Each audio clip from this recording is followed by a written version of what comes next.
Hendesehaneydi ilk adım. Aynı zamanda Osmanlı İmparatorluğu'nun bilime, tekniğe, mühendisliğe attığı ilk adımdım. Yıllar içinde adım ve binalarım hep değişti ama yönüm, vizyonum hiç değişmedi.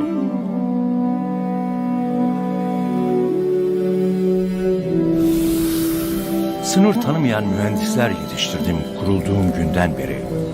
Talebelerim gemi mühendisliğinden harita mühendisliğine her alanda yeteneklerimizi ülkemizin hizmetine sunarken ben bünyeme yeni bölümler, teknikler kattım. Osmanlı İmparatorluğu'nda, askeri teknolojide de, bina ve yol imarında da, Hicaz'a uzanan demir yollarının arkasında da yetiştirdiğim mühendislerin tekniği, çalışkanlığı, vizyonu ve emeği vardı. Kurulduğum ilk yıllarda da hayallerim hep yerden göğe kadardı. Mizah zekanın zekatıdır dedim. Şaka dergisinde espriye, karikatüre, bilim ve teknik kattım. Öğrencilerim 1909-1928 yılları arasında mizahın mühendisçesini yazarken dünyaya o günlerde de başka baktım.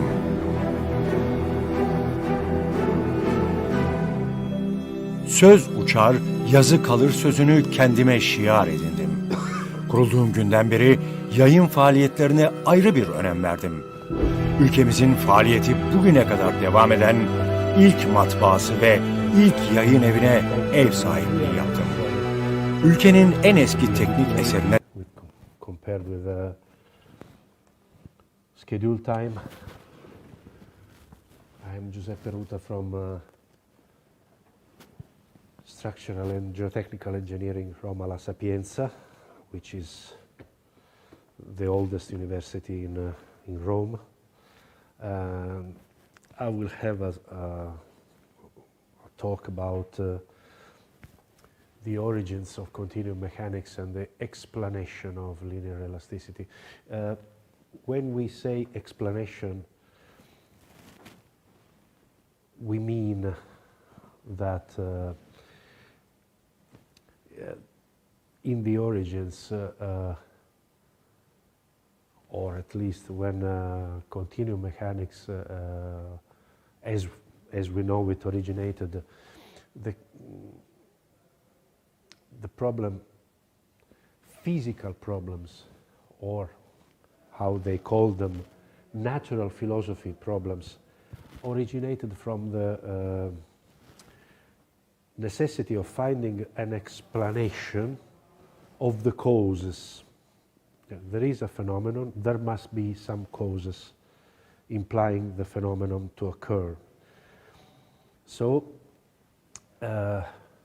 experience taught that there is this elastic behavior of solid deformable bodies, and the attempt was to explain why, which were the causes implying this phenomenon. And let us begin with some references, and the majority of them are of course ancient. We have Claude Navier, Augustin Cauchy, many papers, of course. I didn't write all the titles because it would have been too long to report. But then Siméon Poisson, George Green, Gabriel Lamé, Voldemar Voigt, and something by myself. What is interesting, according to me, is to see that the origins were quite early in the 18th century, sorry, in the 19th century, so 1820s. The development, and this, the majority is France. Then there is a fundamental contribution, 1839, by George Green in Great Britain. Some contribution from a French, but then a definitive word, it comes from a German. My contributions are simply of an historical, have an historical aspect, and they have reorganized things.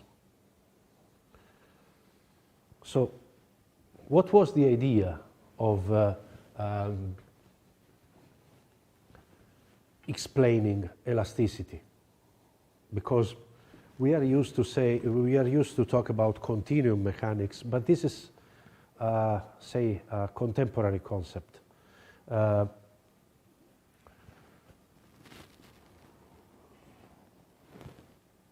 In the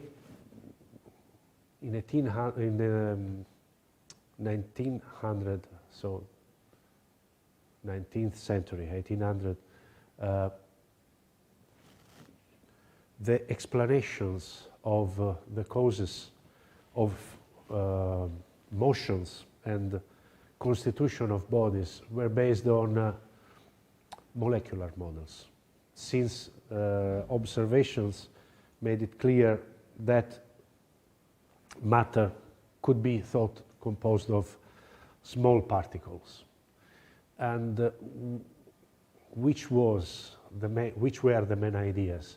A key point was by Ruggero Boscovich, who was an Italian abbé of, if I'm not wrong, Croatian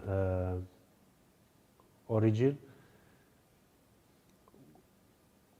who imagined that matter was made of body points, massive points, interacting by central forces, attractive or repulsive. Which was the idea, of course? Newton gravitation. Infinitesimal world had to resemble universe. Big masses attracting or repulsing each other, small masses attracting or repulsing at each other. What was the idea? What was the difference? Well, the difference was only in the possible law of attraction and repulsion. Boscovich imagines something like this. Laplace, something different. But in any case, the principle was repulsive for very short distances. Of course, there is incompenetrability of bodies. Attraction for higher distances, quick evanescence at higher distances. This is quite usual.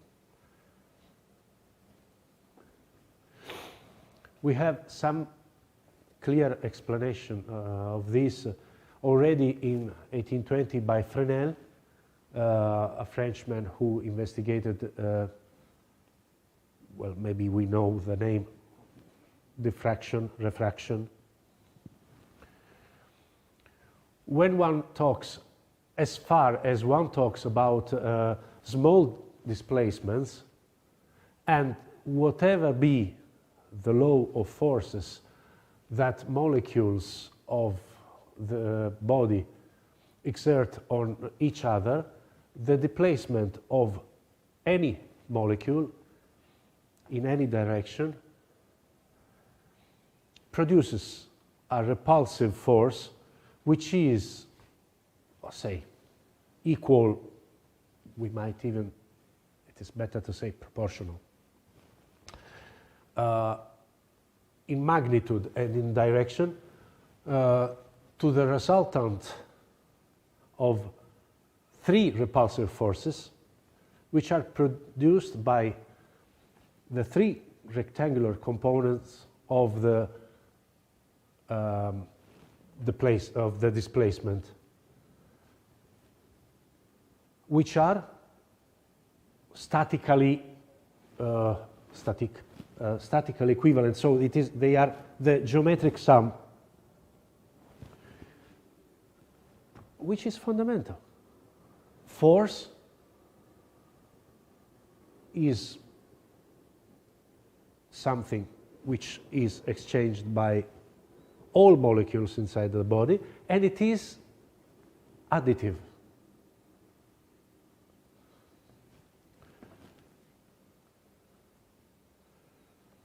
Then the giant, as always, is Navier. We think of an elastic solid body as an assembly of molecules, of material molecules. Oh, there was, at the beginning of the 1800, there was some confusion among the terms molecule and atom. So they were exchangeable, at least for the French. So we think of an elastic solid body as an assembly of material molecules placed at extremely small distance. So cosmic model transported into infinitesimal space. These molecules exert on each other opposite forces, opposite actions. This is much better. Deux actions opposées, two opposite actions. That is to say, a proper force of attraction and a force of repulsion due to the principle of heat. So there was already some ideas that mechanics could not be detached from heat exchange. So there is some attractive or repulsive, depending on the distance, but something which is repulsive depending from heat. And the two things should be added. Between a molecule M and another one M prime in the vicinity, there is an action P, which is the difference of the two forces, of course, of the two fundamental forces. The two fundamental forces. So there is an attempt of explaining why elasticity comes. In the natural state of the body, all actions P are vanishing. So we don't see any motion, any strain, any deformation. Or better, they destroy reciprocally each other. So in any case, this is refined. They are not equal to both equal to zero, but more precisely, they are reciprocally destroying each other, since the molecule M is at rest. When the figure of the body is changed and the action P has taken a different value pi, but there's equilibrium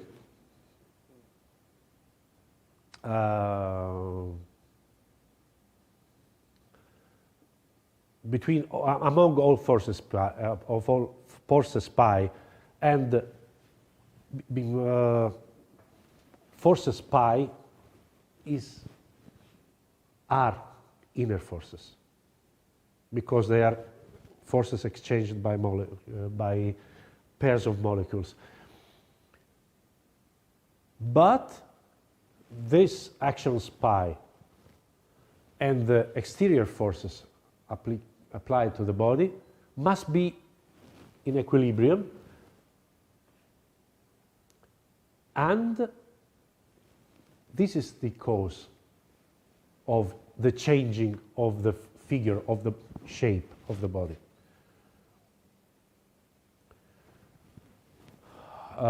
Navier used Lagrange analytical mechanics, because it was the mechanics, Lagrange analytical mechanics, after in the second part of, say, at the end of 1700. And he arrived at these equation of motions. X, capital Y, capital Z are external forces, including inertia in general. So it is, for instance, weight, but also acceleration along X, Y, Z direction. And we see that there is, or better, there are the derivatives of the displacements along X, Y, and Z with respect to the, this was Lagrange notation. A, B, and C are rectangular coordinates in the original shape. X, Y, and Z are the displacements.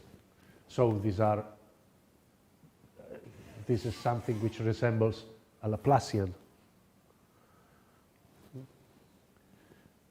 Those are basically equilibrium equations or balance equations as we know today, but they are in terms of a single constant.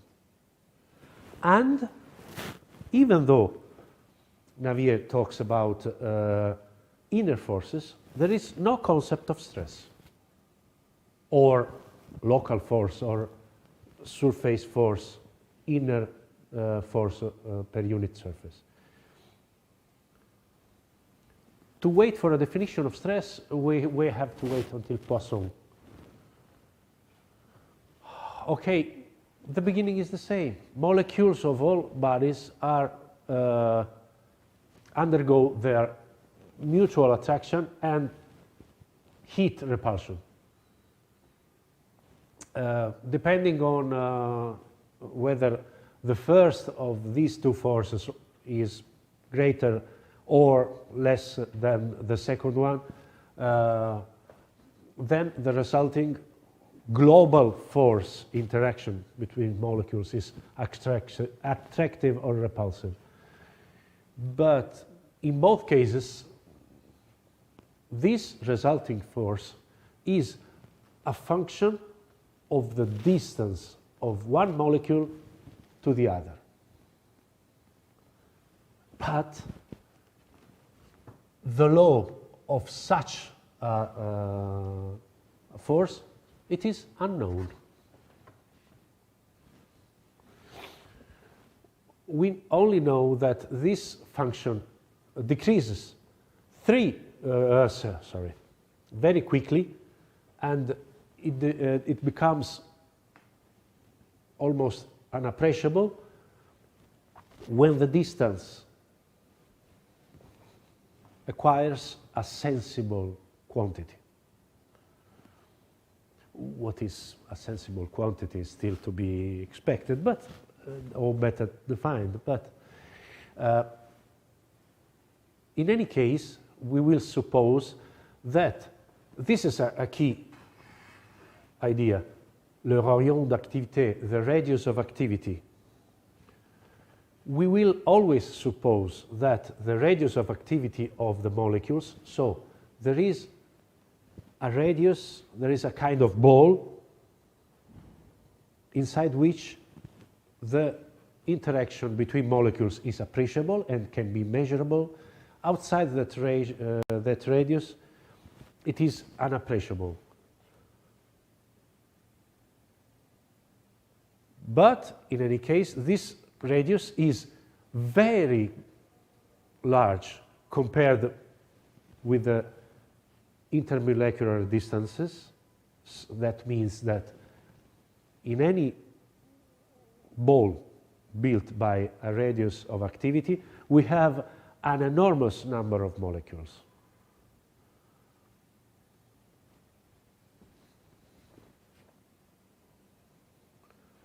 In the same contribution, Poisson defines stress. What is stress? Definition is quite simple. Take any elemental cylinder inside the body and consider all the molecules which are inside, all the molecules which are outside. take the sum of all interactions between, say, external and internal molecules, take the sum of the forces exerted by external to internal molecules. This is at least as an ideal procedure, this is always possible. And if the radius of, say, if the height of the cylinder is equal to the radius of activity of the molecules, it is easy to say that some molecules can be discarded because they're well outside the radius of the molecular activity, others can be considered, and the total action of the molecules of the exterior A prime over that of B of the cylinder divided by the surface area omega is the stress. So force, total force divided by unit surface. Why don't we consider A? Because it is well outside the radius of molecular activity.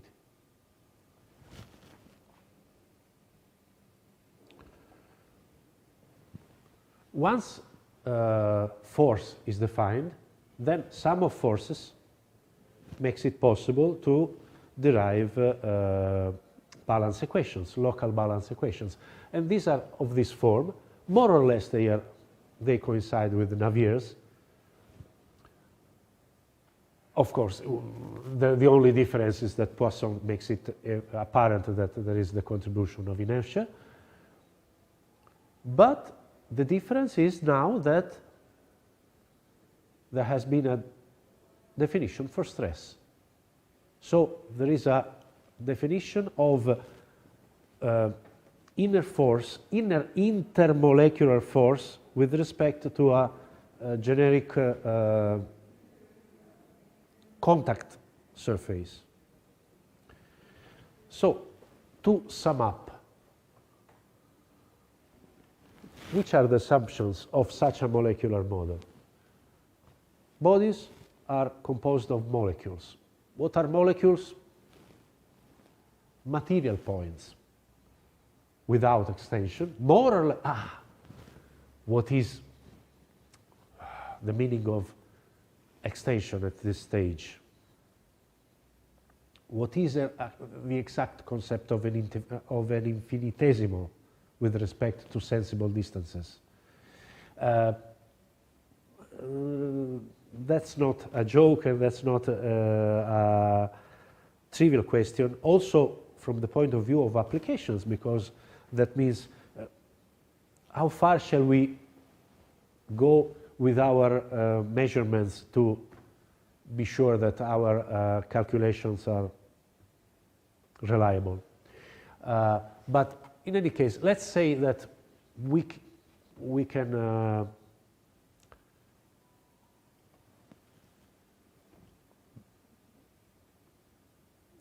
rely on the same jargon and say that we agree that point is something, say, with very, very small extension with respect to ordinary laboratory distances. So molecules are material points subjected to opposite forces, which are directed along their joining line. So central force assumption, that is the same as between Earth and Moon, between astrophysic bodies. Force between two molecules decreases rapidly starting from a distance, small, but much larger than the normal distance between two molecules, which is the radius of molecular action. All the molecules have all the same mass, homogeneous bodies. And the force between any two molecules is provided by the same function of their distance. So the distance can be different, but the function is the same. That is, in some way, we assume that if the body is homogeneous, molecules have the same mass, and their constitutive relation, say, shall be the same. Oh, sorry.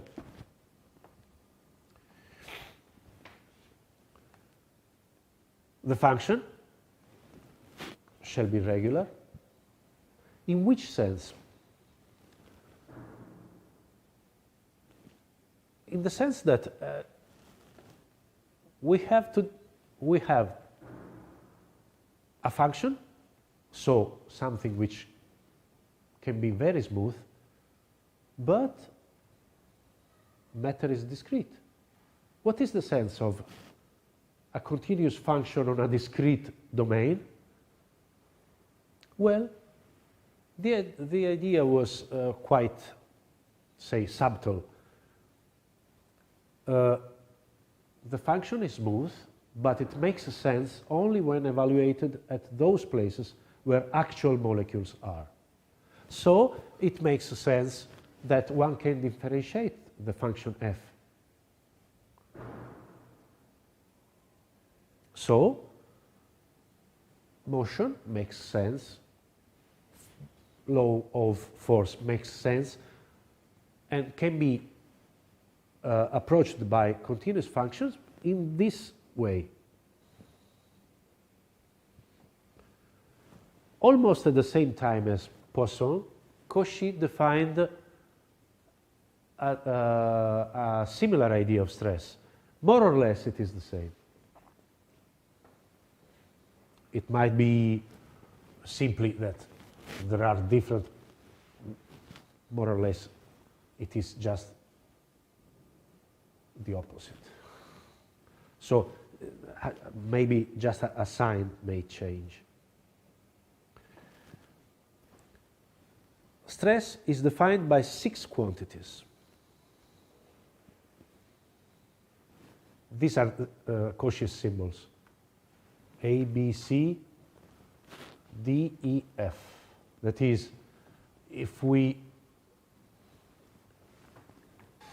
use the usual matrix representation, A, B, C are on the main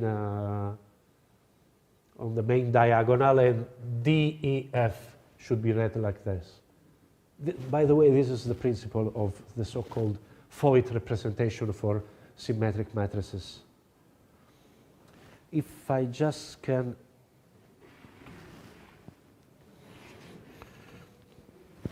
I will try to switch.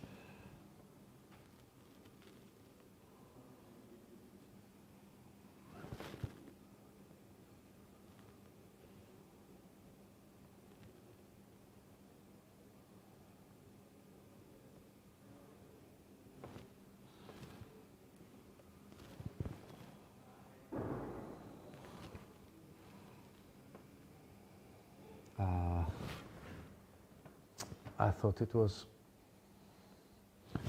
This is Cauchy's original paper.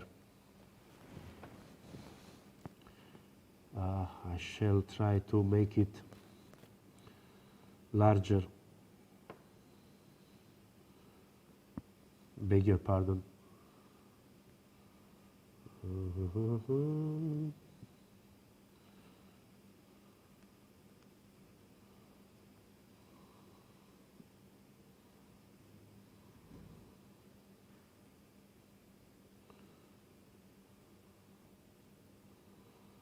Let us see if it is okay this way.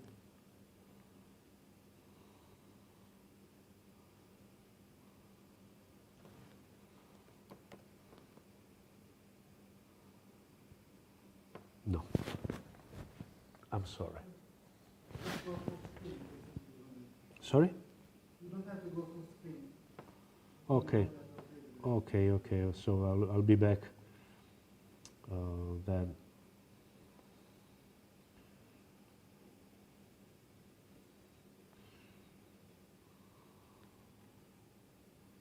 I told you I want to zoom out.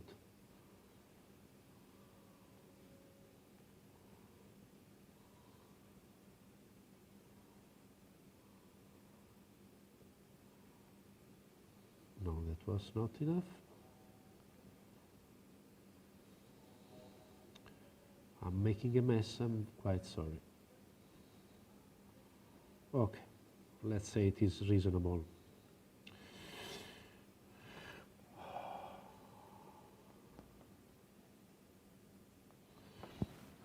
How is it defined, stress?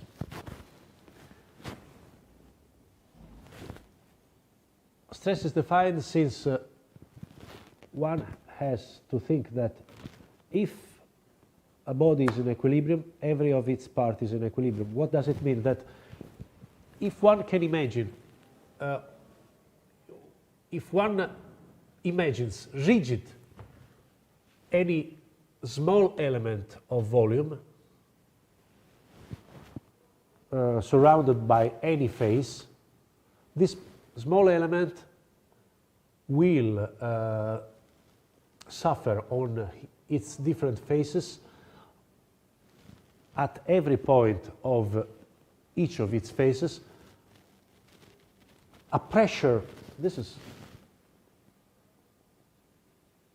Cauchy's word, pressure. Just think we are 1827. And actually it was read before. It was published in 1827. By the way, Cauchy was a strange person. He published his own papers in his own journal,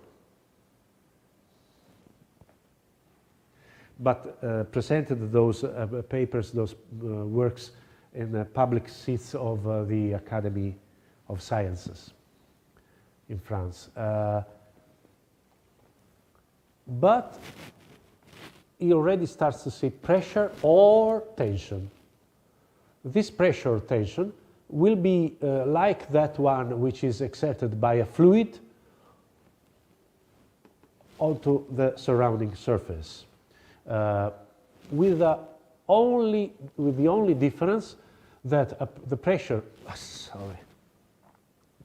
exerted by a fluid at rest against its surface is always perpendicular to this surface from outside to inside, vice versa. It's not important, but it is independent on each point of the inclination of the surface with respect to the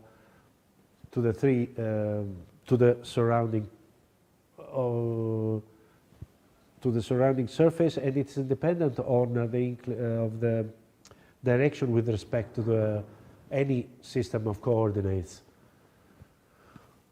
But on the other hand, the pressure or tension on a solid body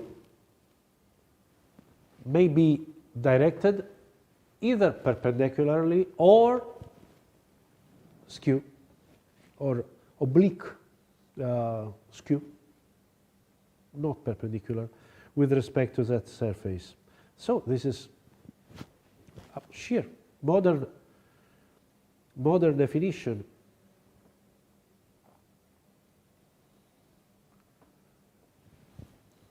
These are the definition of the components of stress. Well,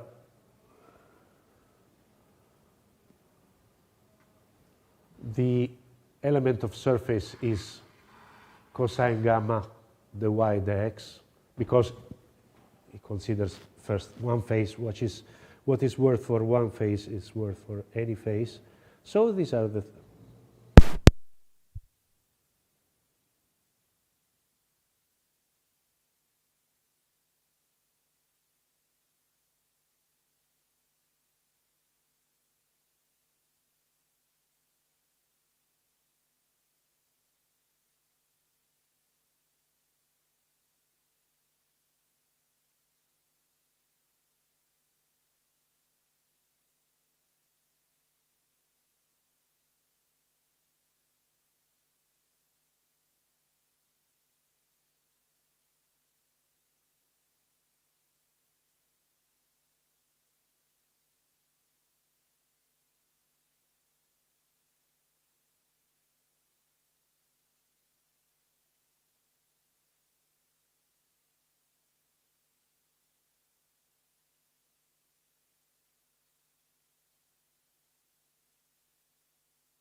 hendesehaneydi ilk adım. Aynı zamanda Osmanlı İmparatorluğu'nun bilime, tekniğe, mühendisliğe attığı ilk adımdım. Yıllar içinde adım ve binalarım hep değişti ama yönüm, vizyonum hiç değişmedi.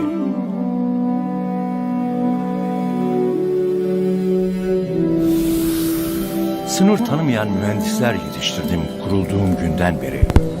Talebelerim gemi mühendisliğinden harita mühendisliğine her alanda yeteneklerimizi ülkemizin hizmetine sunarken ben bünyeme yeni bölümler, teknikler kattım.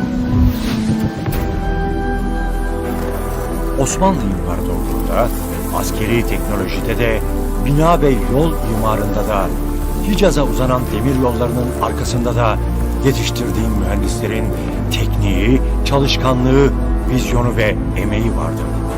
Kurulduğum ilk yıllarda da hayallerim hep yerden göğe kadardı.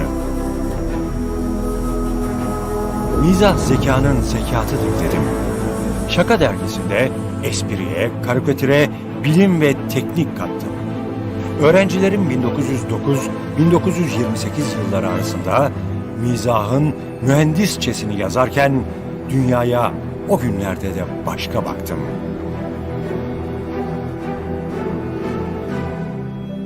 Söz uçar, yazı kalır sözünü kendime şiar edindim. Kurulduğum günden beri yayın faaliyetlerine ayrı bir önem verdim. Ülkemizin faaliyeti bugüne kadar devam eden ilk matbaası ve ilk yayın evine ev sahipliği yaptım. Ülkenin en eski teknik eserine de, bugün bir eser üretmek isteyen öğrencime de mürekkebin ilk damlasını ben verdim.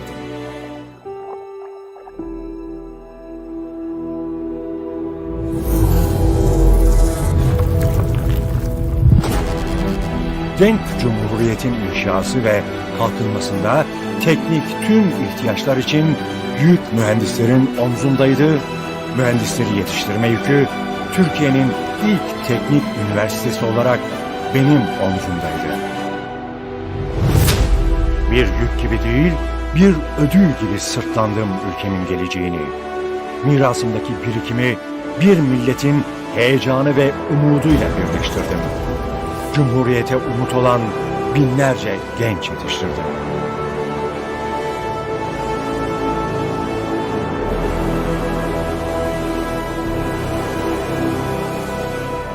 Akademisyenlerim ve yetiştirdiğim binlerce öğrenci Türkiye'nin ilklerine ve unutulmazlarına imza attı.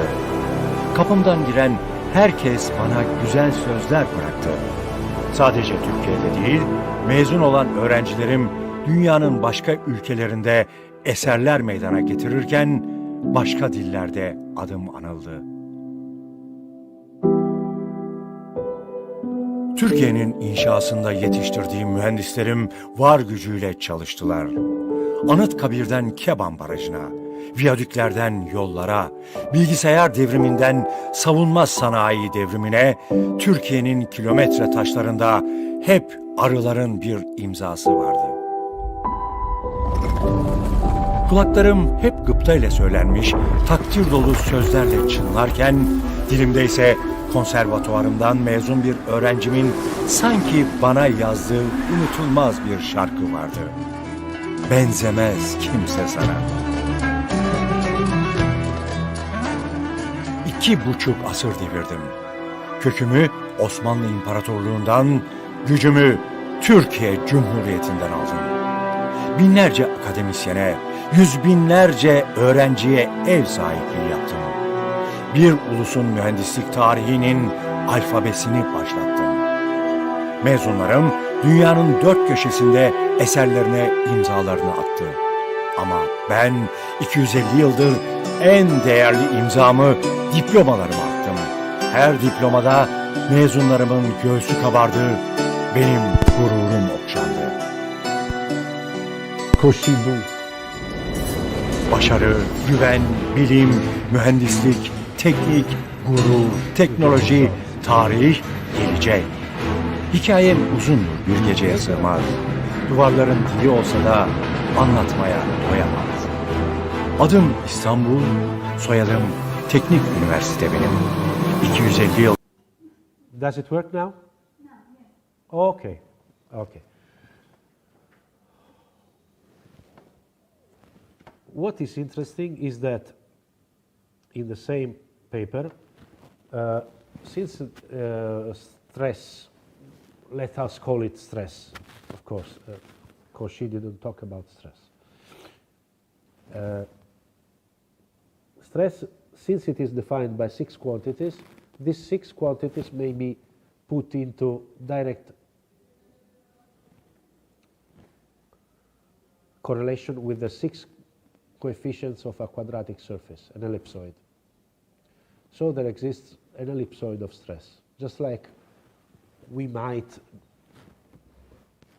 introduce an ellipsoid of inertia. In the same volume of his, this is the second volume, it is some pages below.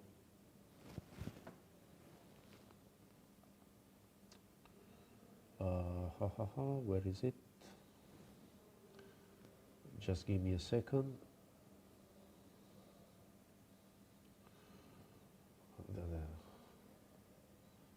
You see, this is from the main page. The volume is Exercises of Mathematics by Mr. Cauchy. No one else will publish here. And he was happy to say that he was chief engineer of bridges and structures, professor at the Royal Polytechnical School, as adjoint professor to the Faculty of Sciences, which was more prestigious sometimes. Member of the Academy of Sciences, Chevalier de la Légion d'honneur. Great official. Just 1 second. Okay, page 60. So,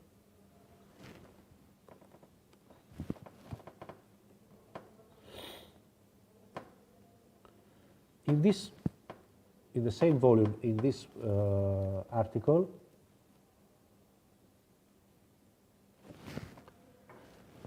just like he had talked about pressure and tension, so causes, forces. Now he talks about effects. When a solid body changes its shape by the effect of any cause, it doesn't matter, and it passes from its primitive natural state or even artificial state to a second state which is distinct, which is different from the first, any of its volume elements condenses or inflates, and its different elements. So again, if something is related to the whole, there might be some behavior which is related to any element. Its different elements, in general, have different condensation or inflations. And moreover, that thing's condensation or inflation, in any point that is for any small volume around this point, cannot be the same in every direction. So we have different, we would say in modern language, different strains in different directions. He will deal with this.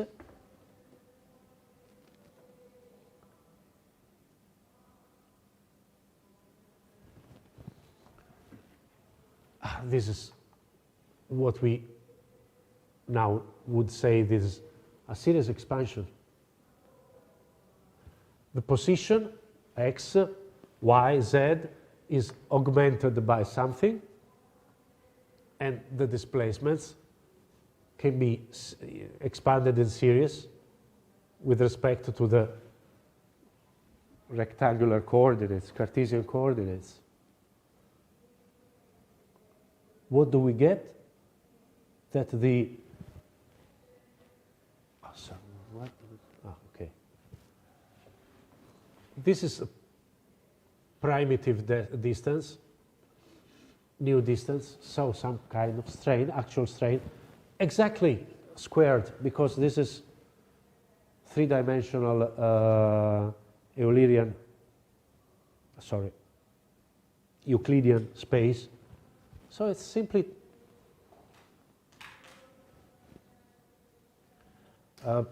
Pythagorean theorems. But if one develops this is an exact expression. But then, if one introduces director cosines and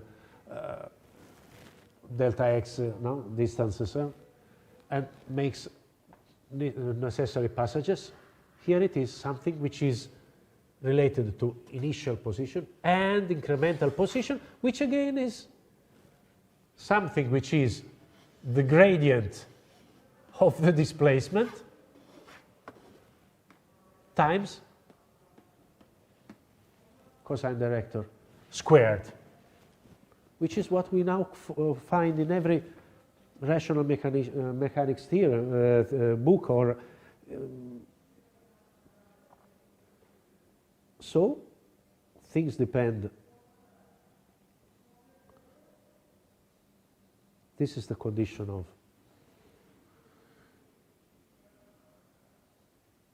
initial position, okay.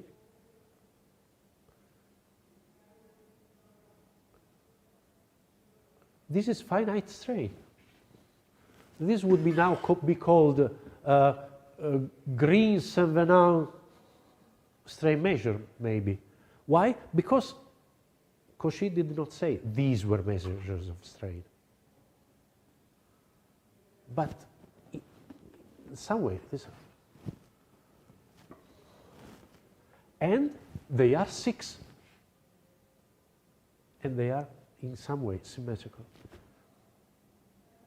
So strain depends on 6 things, which might be again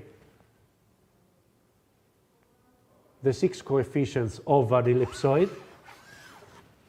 So there is an ellipsoid of stress, there is an ellipsoid of strain, and this is something fundamental. Why? Sorry. Because once Cauchy has stress and strain, then he can postulate some constitutive relationship. And what is this constitutive relationship?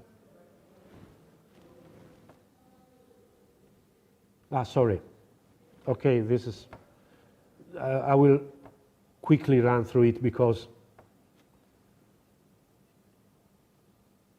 I think we can recognize this. These are balance equations which we now find in every textbook. And these are the boundary conditions. Okay.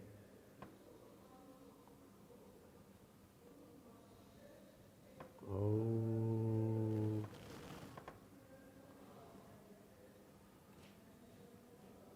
There's some.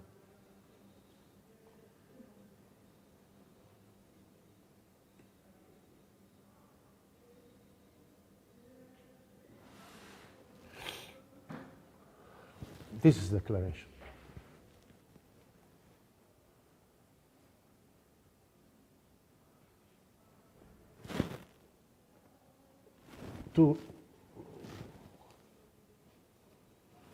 In order to have effective use of the equations, balance equations, number 3, okay. It is necessary to know the relations which exist between pressure and tension, so the components of stress, and the condensations or inflations, linear, so the measures of strain, which he doesn't actually call components of strain, but which actually are components of strain. He calls them condensation or inflation. Linear condensation or inflation. Linear because he has already concentrated on a small volume element, so he can say that he can consider only straight lines departing from any point. These condensation or inflation are those which produce the displacement of all particles of the mass, so that the solid body passes from the natural state to the next equilibrium state, in which there are present the accelerating forces, body forces, and inner forces, pressures.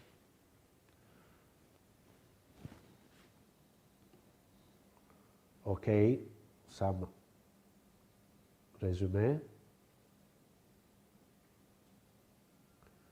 These are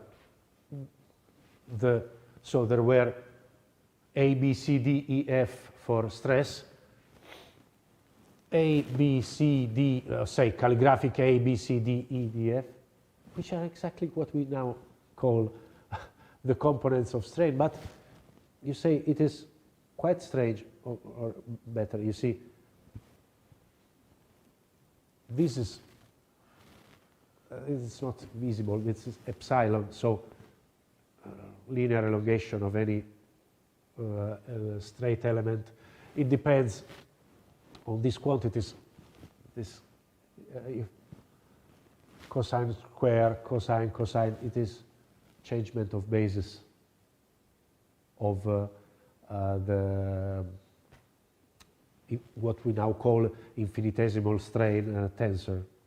If you change basis, you have to pre-multiply by cosine sine and then post-multiply by cosine sine.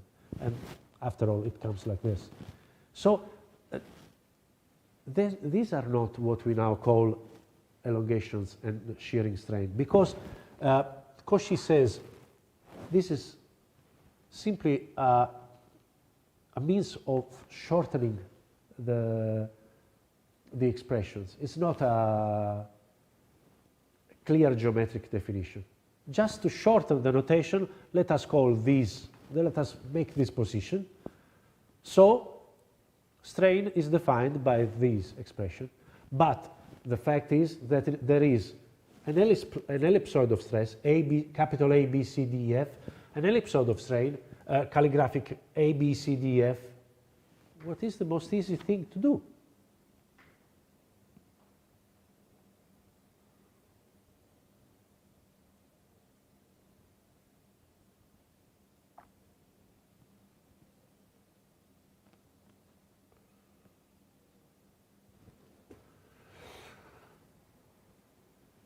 If the body is isotropic, the elasticity remains the same in all directions.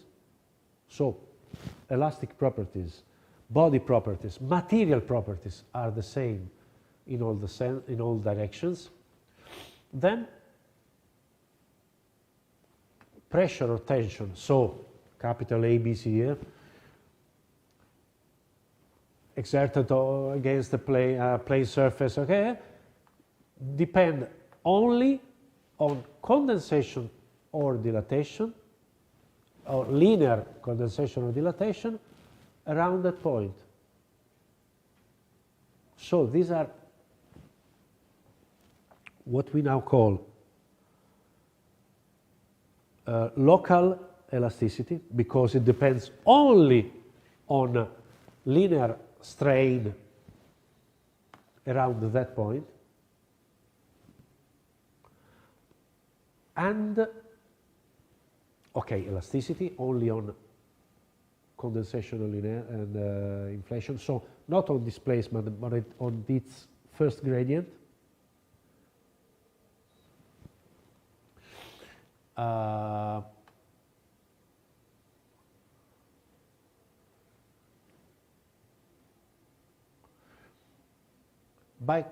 As a consequence, there are three perpendicular directions, which we can call principal directions, which at the same time give principal stresses and principal strain. Why? Because if there is proportionality, if one is the cause and the other is the effect, and the material properties are the same in all directions, then there must be three main directions with respect to which, say, the cause, condensation or dilatation, or the force. I mean, when it is linear, it makes no sense to say which is the cause and which is the effect.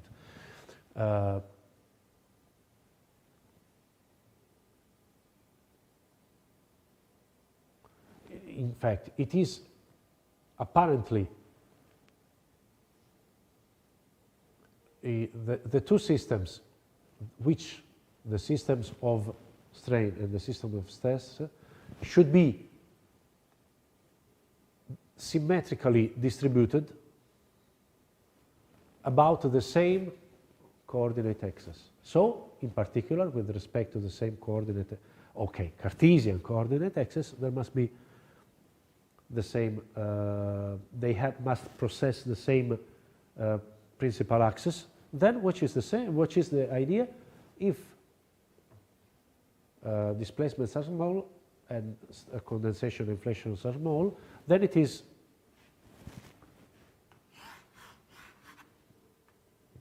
principal stresses are linear proportional to principal strain. What does this mean? How many elastic constants are there? One. Because one ellipsoid, the ellipsoid of stress, shall be directly proportional to the ellipsoid of strain with respect to the same three axes. So there is one elastic constant.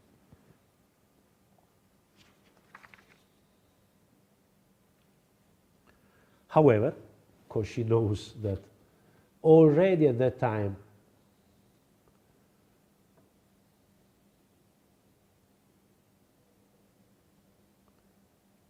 yes, there is only one small k,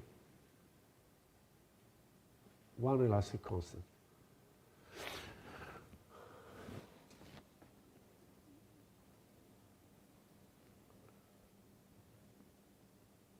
Okay, some passages.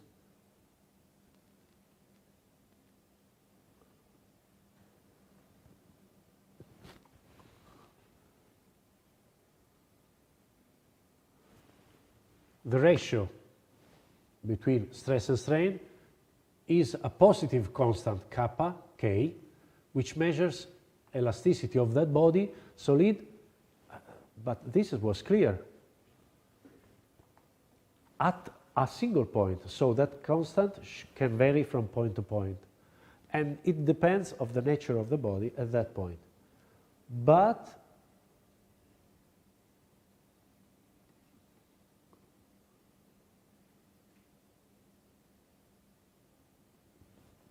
you see, this is simply the same thing expanded. Balance equations, boundary conditions,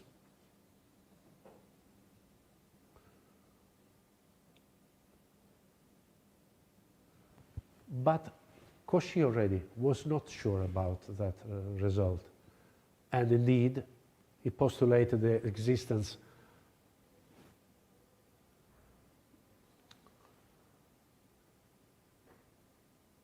Yes, you see, this had been already presented at the Academy of Sciences in 1822. The same equations can be more general, plus général, if we split the stress as composed by two parts, which is additive and constitutively different. So there is the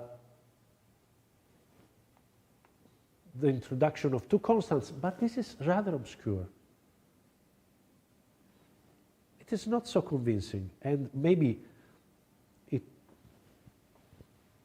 Cauchy himself was not so convinced.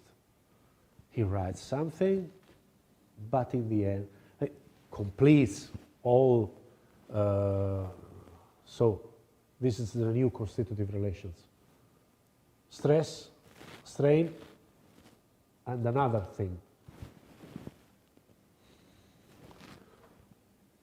But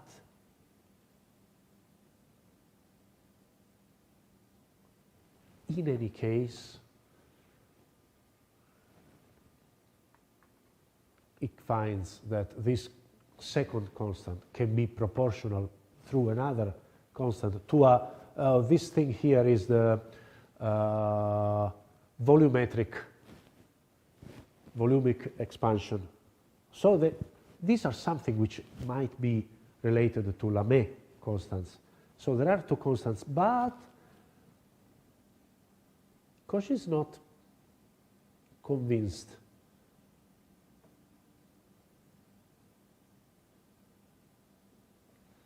And says, this is something which are, it is possible to reduce the same, those formulas by making this position, so reducing to one constant again.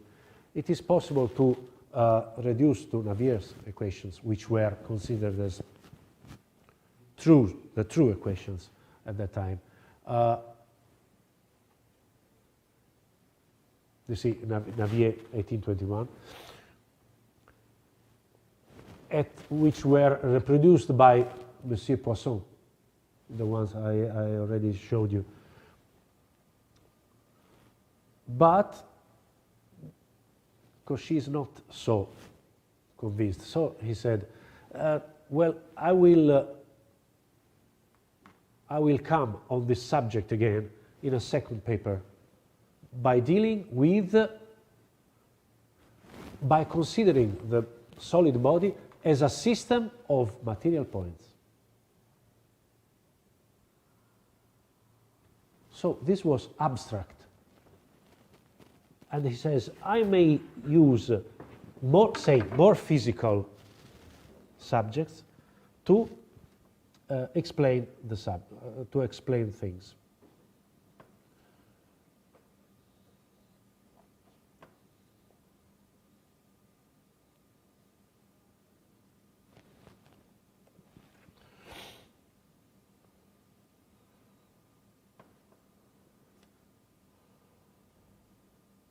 Okay.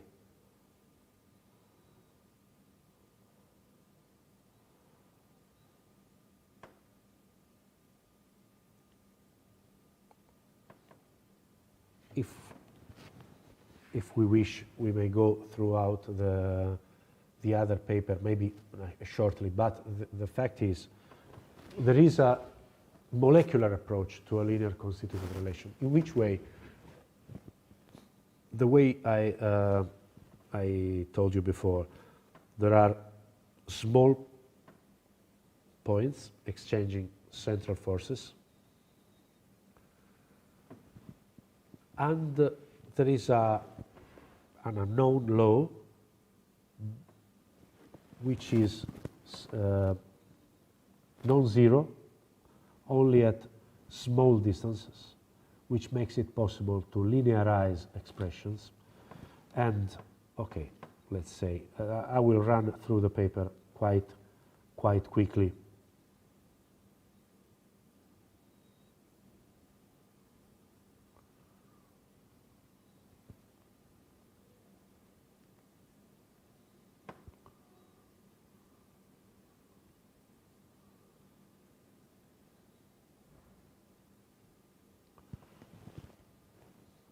Okay, let's consider an enormous, very large number of molecules, all material points.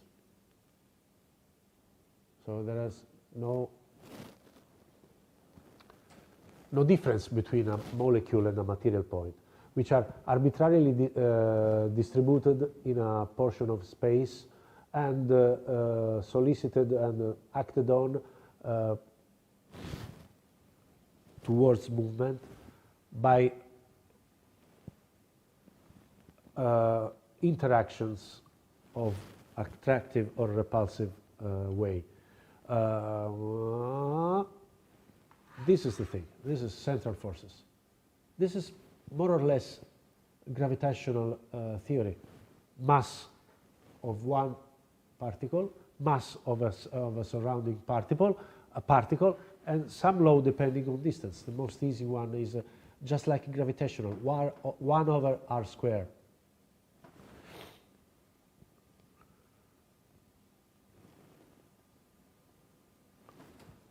Okay. These are the components. And this symbol here stands for sum. So it is what we now would write with a sigma, with a Greek letter. And of course, plus or minus, it depends whether on the left or the side, on the left or the right, and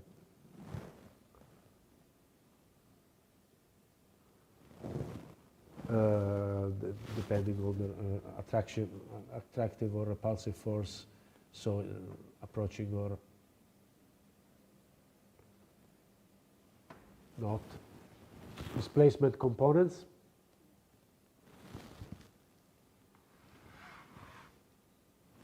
New distances. Former distance was r. New distance is r plus epsilon r, just like we write now. So expansion, exact expression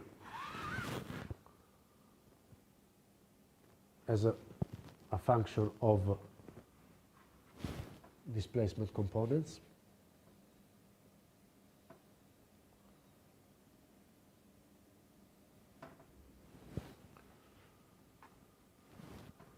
Forces, new forces, how are they written? A function of the new distance, so actual force. Function of the new distance times what? The ratio of the, say, relative position to the actual distance. So these are new forces. But under the hypothesis we have admitted, that is, when displacements psi, eta, and z are very small, then by considering that the displacements are infinitely small of first order, so there is,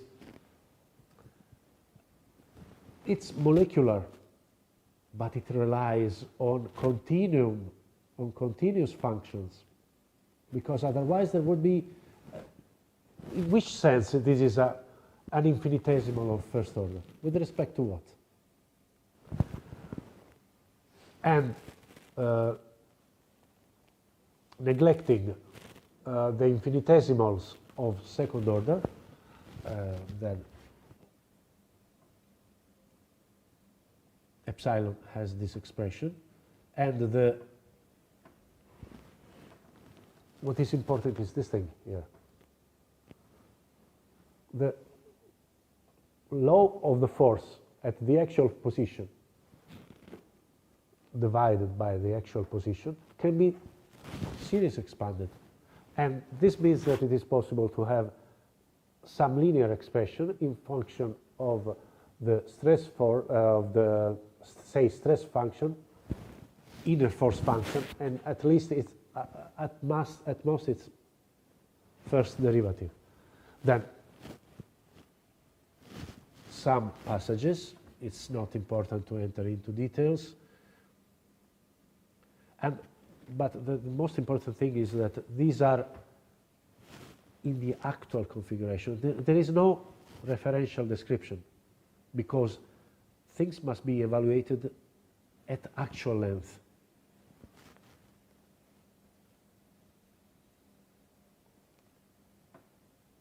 Again, the hypothesis of molecular actions. The action of the, say, outer molecule on the molecule we are focused on, then as a consequence, the function f has measurable values for very small values of distance. Then one can replace that increments by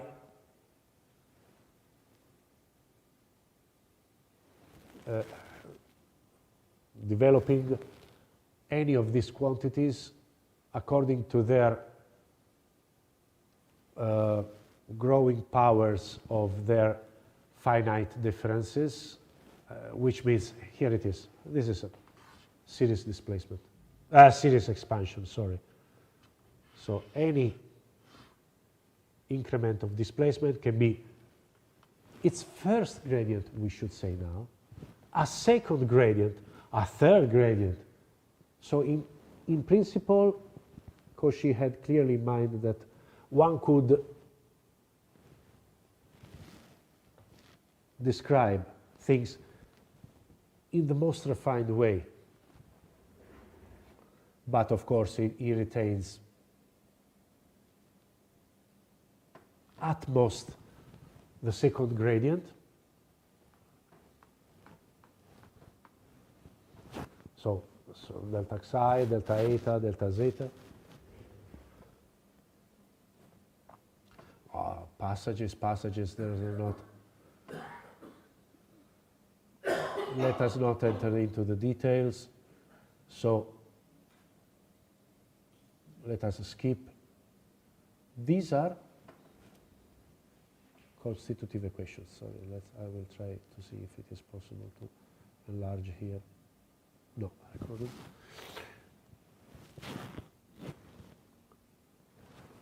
Say this is one component of force,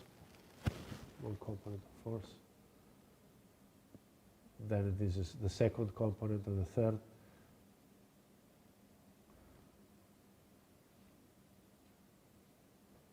So there are some,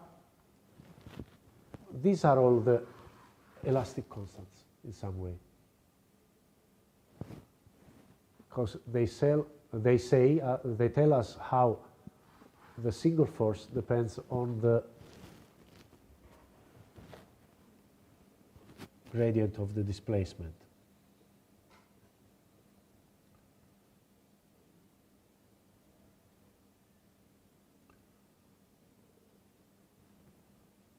Balance equations.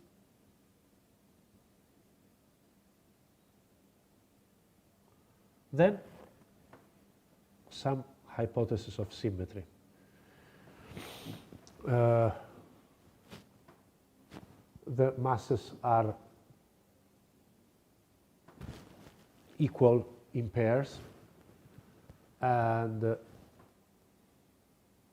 symmetrically distributed about the same molecule according to some given straight lines. So this is the introduction of some symmetries.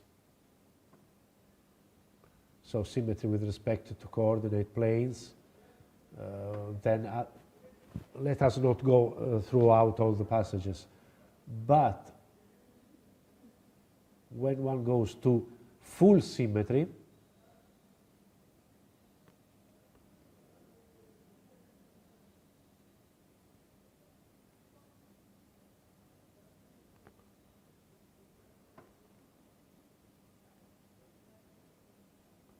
and when the molecules are very close one to each other, then sums can be turned into integrals.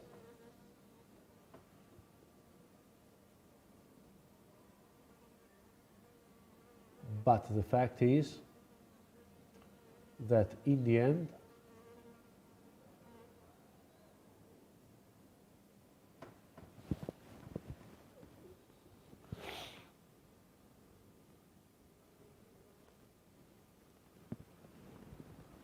there are, in principle, there might be one constant only. Where was it? Here. And only in some particular cases one has two constants. Again, it is not that clear. These are the things which he had already found in, say, in a continuous approach. What was it? Balance again.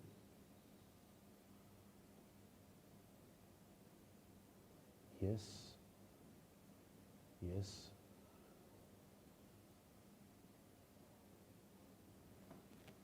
So in that hypothesis that it says more general, but it is not clear how it is possible to find it from these conditions, because in principle there is only one constant, or at least in principle, sorry. Following all the symmetries, there is only one constant. Let me say, it was in page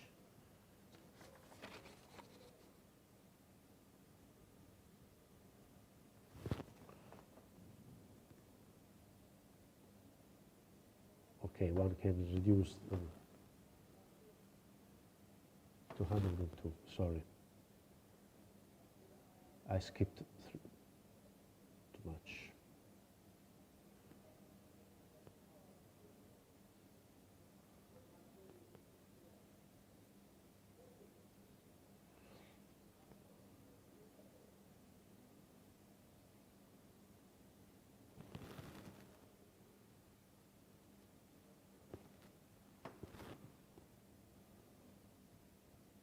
Okay, here.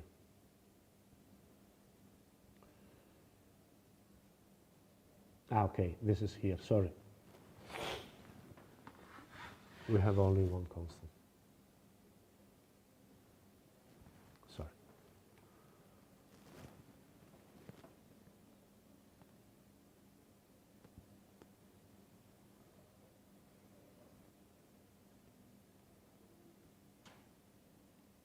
But one can say, okay, this is, in general, one can say that there are those, but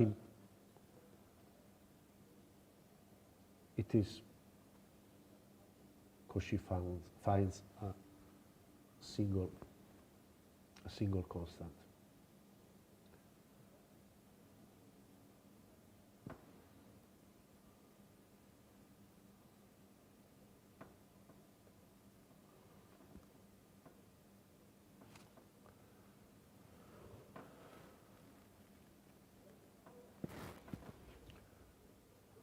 There's another paper in which Cauchy abandons the molecular idea, makes straight from the beginning a continuum approach. How? He had found 6 stress components, 6 strain components. He says there are 36 constants. Then turns out the wheel, can use symmetries, but in the end, it does not provide a definite answer. How many elastic constants are there? But these, in any case, are the origins of continuum mechanics. We have seen that, in principle, everything is here. The only question is, what is elasticity? Is molecular elasticity, continuum elasticity, but molecular elasticity is so neat, is so convincing, it is based on so rooted and, say, evident or reasonable physical assumptions, but experiments told the same. Told the opposite. Experiments told that there are two elastic constants for linear elastic homogeneous isotropic bodies. Then the same Poisson, in an article, if I'm not wrong, 1833, said that maybe molecular approach was fine, but the problem was maybe central force are too restrictive an assumption, is too restrictive an assumption. And indeed, not later, George Green, 1839, by a completely different assumption, by a completely different assumption, but I wanted to say investigating a completely different subject, because just like Fresnel, he was interested in, where is it? Oh, where is it? Okay. I wanted to investigate reflection and refraction just like Fresnel. But why, we can ask the question, why people interested in transmission of light did study elastic bodies or elasticity? Because there was the idea that light was transmitted by contact in what was called ether. So an untouchable fluid pervading all the space that could let all physical phenomena be transmitted by contact actions. First idea of electricity was based on the same thing.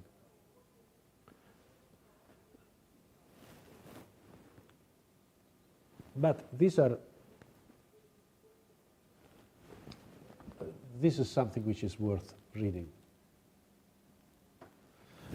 Mr. Cauchy seems to have been the first who saw fully the utility of applying to the theory of light those formulae which represent the motions of a system of molecules acting on each other by mutually attractive and repulsive forces.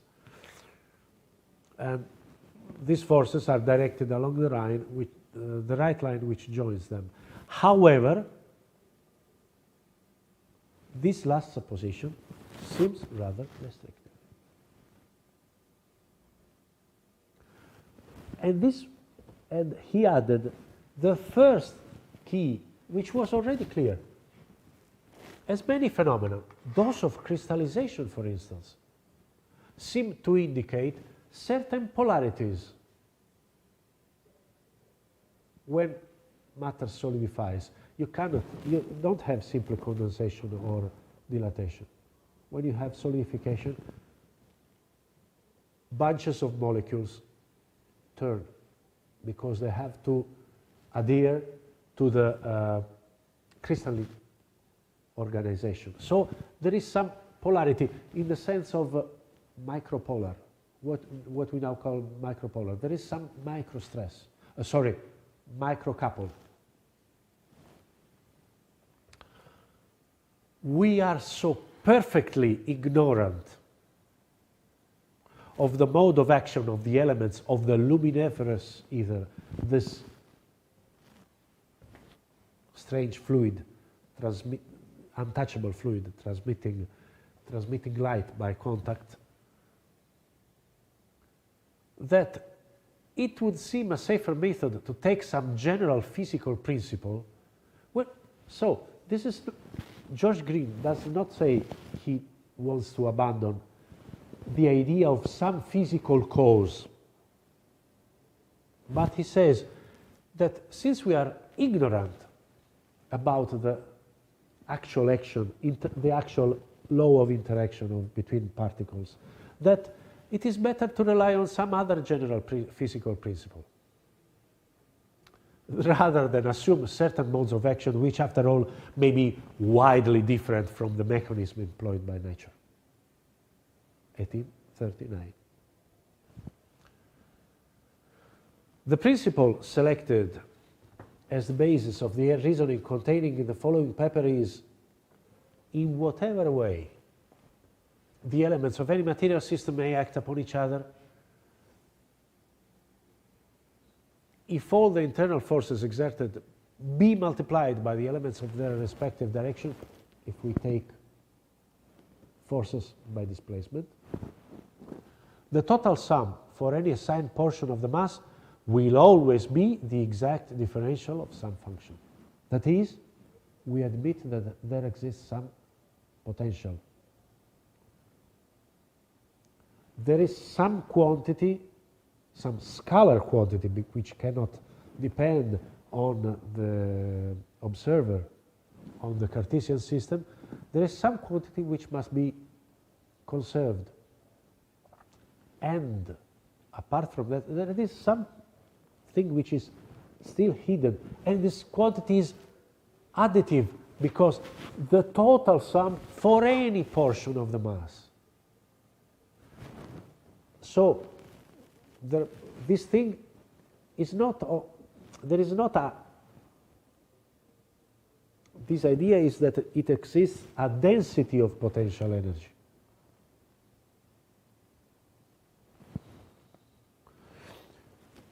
What is the key, however? If we know this kind of function, we can immediately apply Lagrange. Why? Derivatives that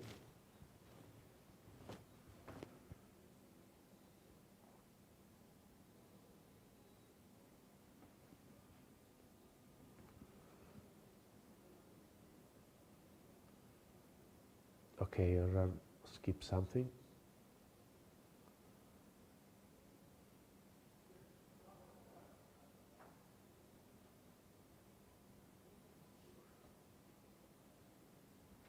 This is the position. D'Alembert's principle and virtual velocities. So, the element of mass, its acceleration in three directions, its virtual displacement or virtual velocity in three directions. What is this? Virtual work, or better, yes, virtual work. The claim is this is an exact differential of a volume density. These are strong hypotheses. Delta phi is the exact differential of some function, entirely due to internal actions of the particles of the medium upon each other.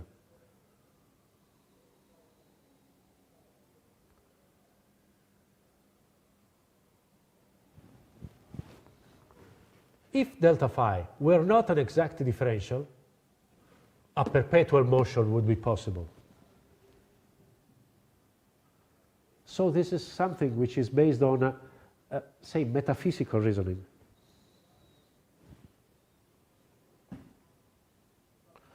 And we have every reason to think that the forces in nature are so disposed as to render this a natural impossibility. Perpetual motion is. Okay, what is this? You know, this is, after all, something which is already in Cauchy's works. New elements are the former plus something which is an extension. Some passages.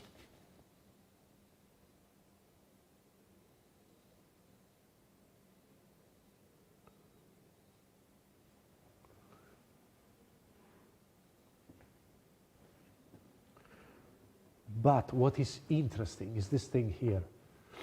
It is evident that phi will remain the same when all the sides and all the angles of the parallelepiped, the single element, which is the form of the parallelepiped, whose sides are the xy, the y prime, the z prime, remain unaltered.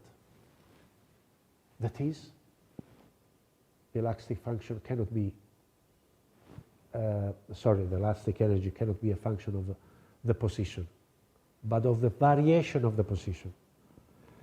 And the variation of the position is expressed by those quantities up here.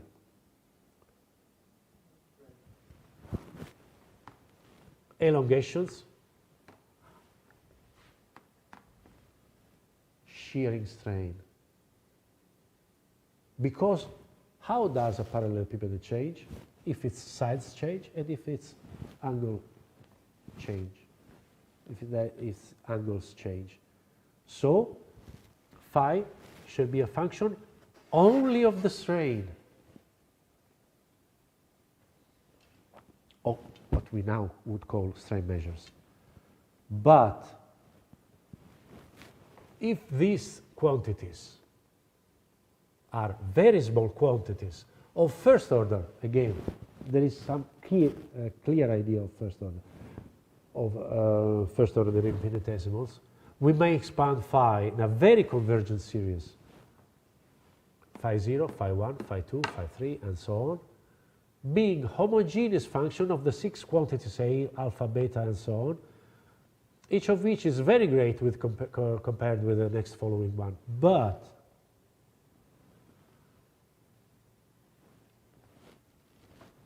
this can be written in this way. Why?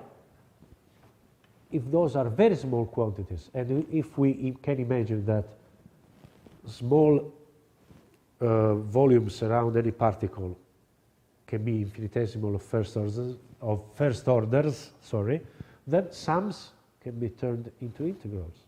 So one can, what has been said for, say, molecules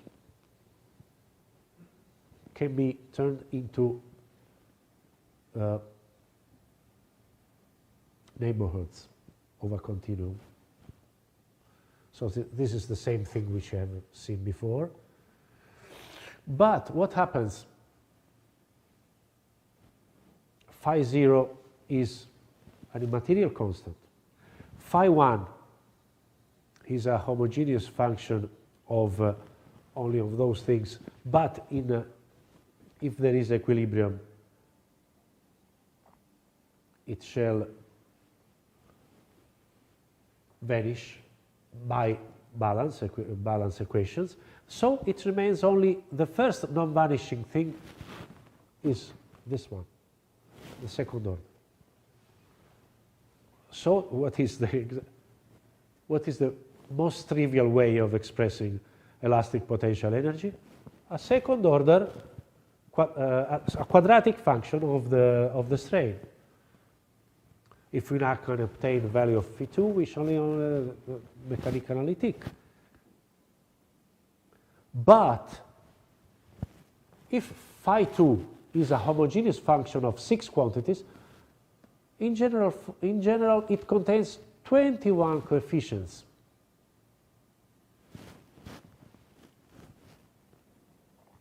Let us go into isotropy. Then we can change Z in minus Z, W minus W, alpha minus alpha.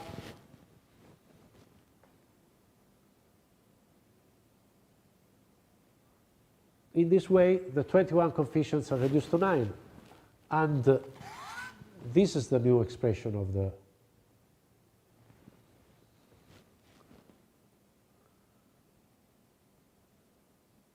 then rotation about one axis So orthotropy, I think.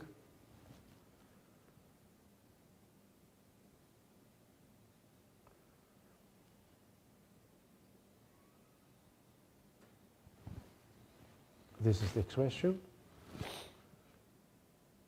Rotation with respect to 3 axes, so isotropy. This is it. 2 elastic constants. Without any supposition on central forces.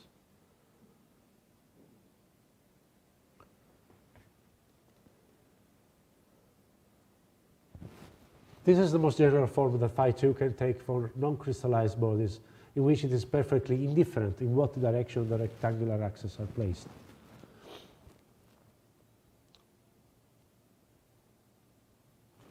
This method, it compares with Cauchy, but this method, Green's method, is not only is more simple, but has the advantage of providing immediate results which can be of use. So Green does not want to enter into contrast with Cauchy, of course, but he had clear in mind that his results were much, much clearer, maybe, and apart from that, confirmed by experiments. Later on, but we are already in 1850, another French published things, always on, say, energetic, but on work assumptions, basing on the expression of Clapeyron's theorem on the expression of inner work. These are the, okay, Ni are A, B, C, so sigma normal stress. Ti are D, E, F, so tangential stress. What is the most general constitutive relation? This one. Every component of stress depends on every component of stress, as Cauchy has done, but now it is due to symmetry. There are not those many, but they must be written in this way. So each stress depends on each strain in a symmetric way. So there is a first reduction. Then, by imagining simple torsion or traction, if there is simple traction, this shall vanish. And this shall vanish too. If we imagine simple torsion, some other here must vanish, of course, because tangential stress shall depend only on tangential strain, so that's something here descends. And in the end, we have constitutive relations as we write them now, in terms of two constants which are actually called Lamè's constants. Now we should write that, or at least, for instance, in continuum mechanics books, one sees that normal stress is lambda, the first invariance of strain, plus mu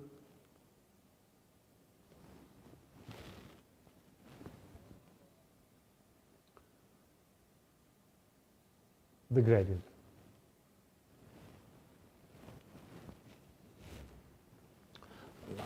Plus 2 mu. Okay.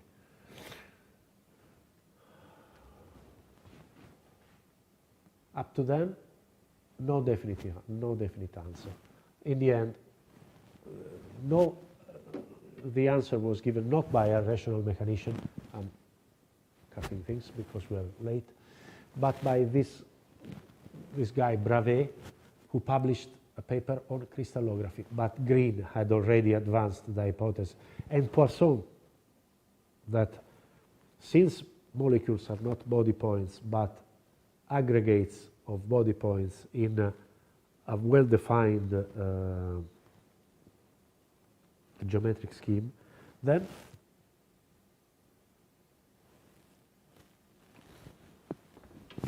molecules should be stopped of being considered as points, but they have best be considered as small bodies. So again, but this is again cosmology. Any extended body is composed by small things which are on their side, on their turn, are again have the shape. They have some structure. Molecules of crystalline bodies are polyhedra, of which the vertices of which of course in general are distributed at ease, depends on the kind of crystallization, about their center of mass, are the poles of the forces irradiated by the molecule.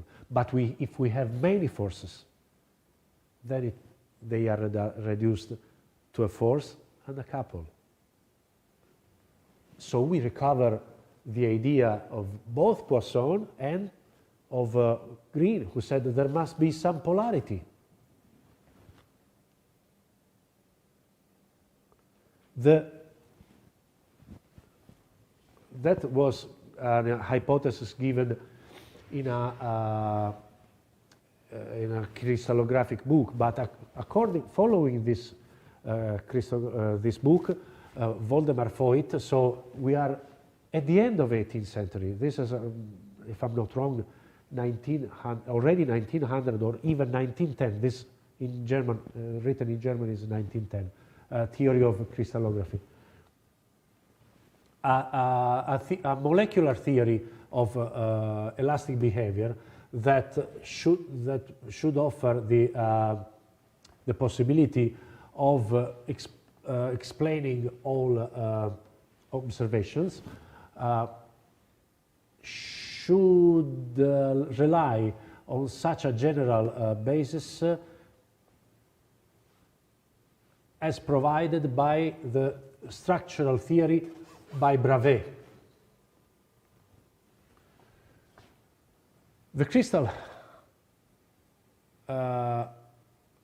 following this theory, the crystal is composed by bricks or elementary masses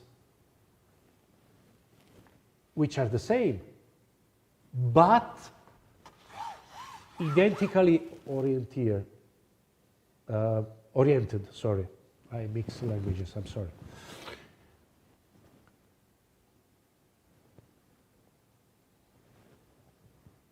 That are arranged so that any is surrounded by others, but they still have a sphere of action. So the concept of radius of a molecular activity is still kept, but it is extended to bodies, to points with an extension or points with a structure. Nowadays we could say a continuum with structure, structured continuum. So it is quite a, say, modern view. The interactions shall have a potential. So it's Green view, or maybe Lamè's view. So there is no defined function for a molecular interaction. What is necessary is that they have a potential, and it is permitted to consider the elementary mass as corpuscles, rigid corpuscles. That is, it is possible to neglect the deformation of these small bodies, since they describe the deformation of the whole body. But what is more important, if they are rigid bodies, for them, balance of force and balance of equation of moments are necessary and sufficient.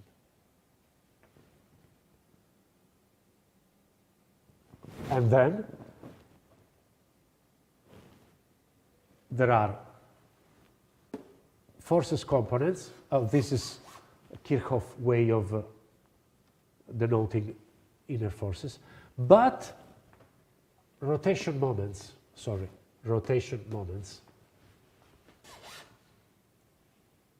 So, as for any rigid body, we may reduce those forces which Bravais had imagined at the vertices of the structure of the crystal to a force and a couple, force, 3 components, and a couple, 3 components.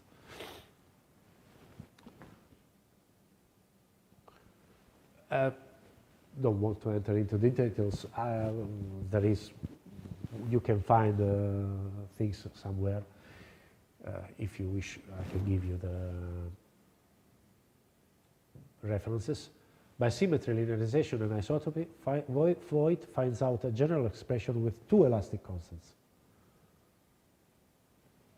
But what it is important is that if he says that there are no moments, so if forces all pass through the center of gravity of each structure, then one gets only 1 elastic constant. So this is Cauchy's theory, is simply a too reductive a theory. And isotropy should be reintroduced or redefined, because then, since a crystal has well-defined axis of symmetry, cubic central, orthorhombic, then the first question is, then it makes no sense to talk about isotropy. Or, well, it makes sense in a statistical way. Every crystallized body possesses thousands of zillions of crystals, and every bunch of them is oriented in different direction. I can't pretend that all these trillions of zillions of crystals are oriented in the same way. So, statistically, there is no particular preferred direction. This is what an actual isotropic material is.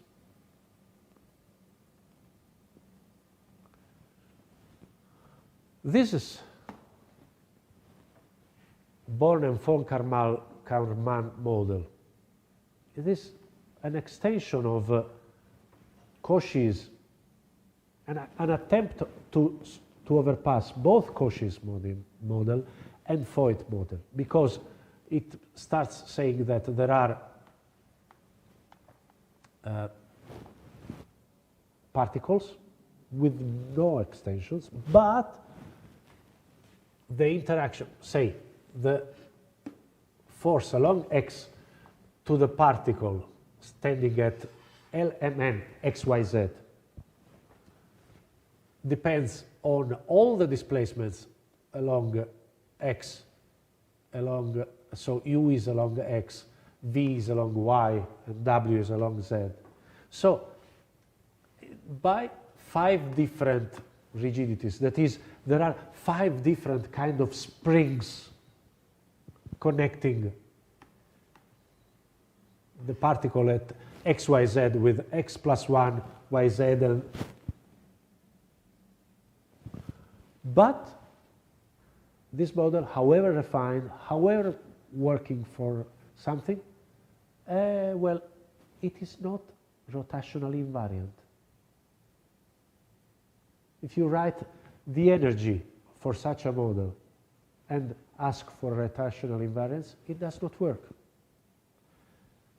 And that was something which was apparent not that much later, but it was solved only, well, it was solved by other proposals, but it was solved by this position here, 1960. These are all works on the physics of solid state.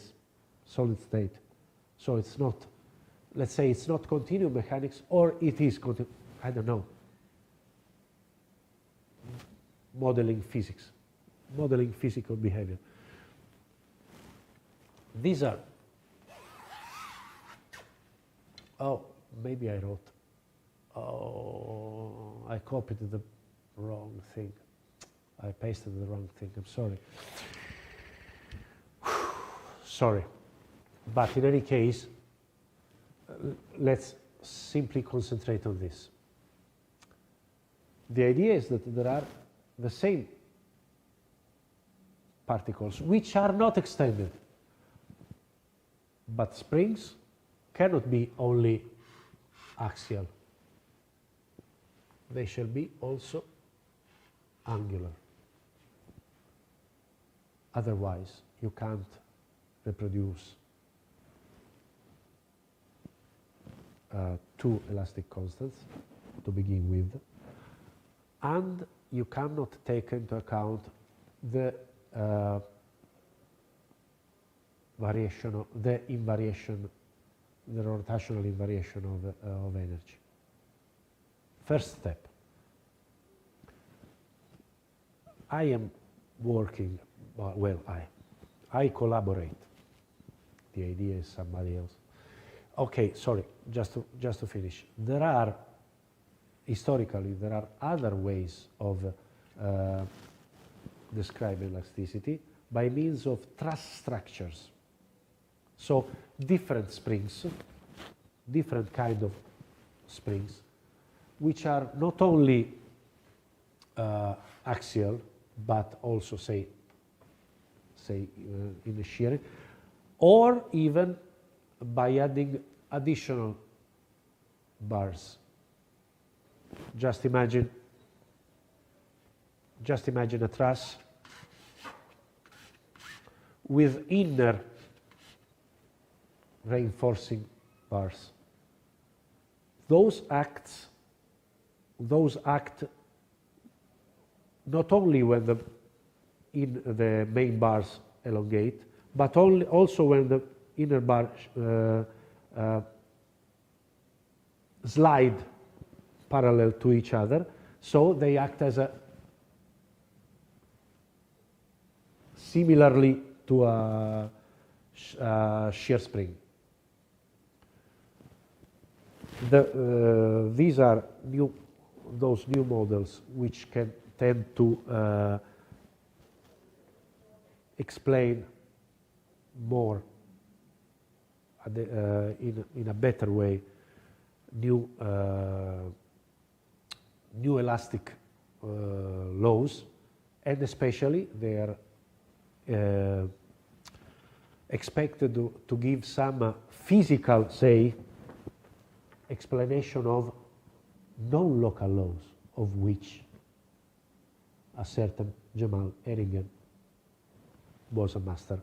And I think that in Turkey it should be honored, and I think I am finished. Thank you. Sorry to have taken, maybe I took too much of your time. Oh no, I was more or less on time. Thank you very much. I think I'll... Did you? So many notes, I have so much. I can always ask it after. Yes.